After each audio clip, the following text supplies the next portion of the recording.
A problem for Mr. Versatility, the Jeep FC 170. With Jeep four-wheel drive, every wheel works.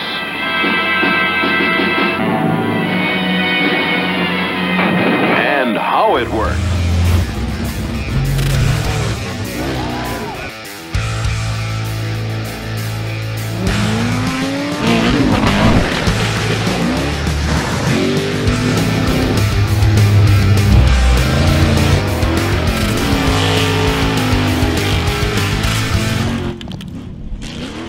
Salut la gang, je suis super excité, on va dire le vrai mot. Aujourd'hui, on a trouvé, vous voyez en arrière de moi, une espèce de Jeep qu'on voit vraiment pas souvent. Jeep FC 150, merci Pierre, qui a été faite en fait par Willis Motors de 1956 à 65. C'est ce qu'on a comme information. Le véhicule était fait surtout à la base pour les compagnies, les villes, pompiers, militaires, mais ça a été quand même vendu au grand public. Puis, ben, après ça, en est venu le Jeep Gladiator que tout le monde connaît, surtout que le nouveau Jeep Gladiator qui vient de ressortir sur le marché. Merci beaucoup, Pierre, de nous recevoir chez vous. On est à ton garage, en fait, ton entreprise ici. Oui. J'ai une couple de questions sur ta belle trouvaille. Premièrement, pourquoi tu es allé te chercher un véhicule comme ça? Bien, j'ai passé dans Armstown, une ville qui est pas loin des lignes américaines, puis qui avait un Jeep Willis à vendre. Okay. Un pick-up. Fait que j'appelle le monsieur que je connaissais. Il me dit, écoute, je viens de le vendre, il s'en va après-midi. Mais chez moi, j'en ai un mieux que ça. Okay. Un véhicule rare. Fait que j'ai OK, je m'ai déplacé, je suis allé chez eux, puis je suis allé voir ça. J'ai dit, wow, c'était cette bête-là. Oui, c'est ça. J'avais jamais vu ça, puis ça fait 46 ans que je suis dans le garage. C'est la première fois que je voyais ça.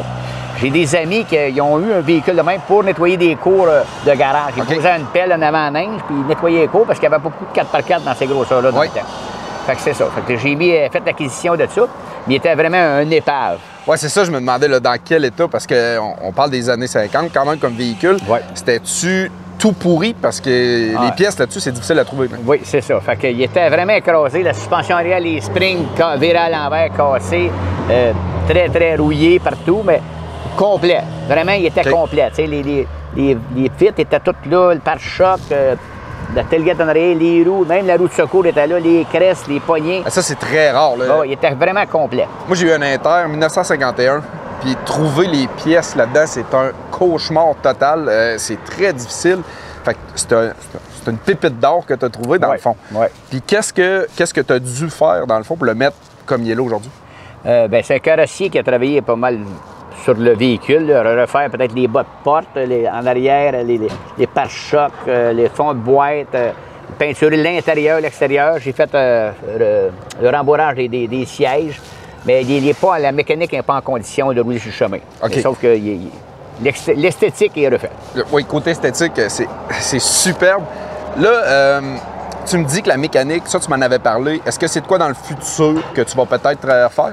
Peut-être. Mais là, en ce moment, je vais me servir de ça comme un bibelot, mon emblème pour l'entreprise, faire des costumes avec. Ça va être ça, ma mascotte. OK, ça va être ton brand un peu qui représente ton entreprise. C'est ça. Donc, pour l'instant, à court terme, pas nécessairement. Non, c'est ça. Parce qu'il va être comme sur un petit stand. On va faire un petit stand, puis il va être surélevé. Mais est-ce que là, il y a une mécanique à l'intérieur? Oui, il est complet. OK. Il est complet. Mais pas en fonction, mais il est complet. OK.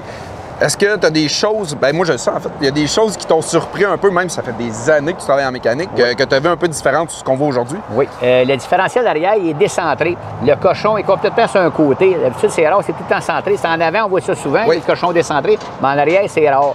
Fait que là-dessus, ça m'a surpris de voir ça là-dessus. Il y a qui ont fait la boîte de transfert, là, qui ont fait ça comme ça. Puis, le moteur, c'est un petit moteur, c'est un 4 cylindres qui est entre les deux sièges en avant. Oui. Un 2.2 Hurricane.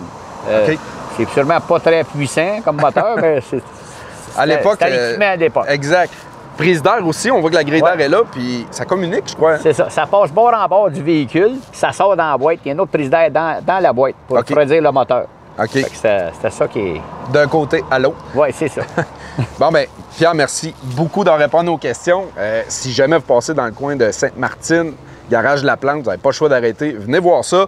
Mais là, Pierre, il veut pas le dire parce qu'il veut pas chicaner personne. Là. Vous pouvez regarder, ça lui fait plaisir. Mais arrêtez de rentrer dedans et de taponner à l'intérieur. Mais regardez avec vos yeux, prenez toutes les photos que vous voulez.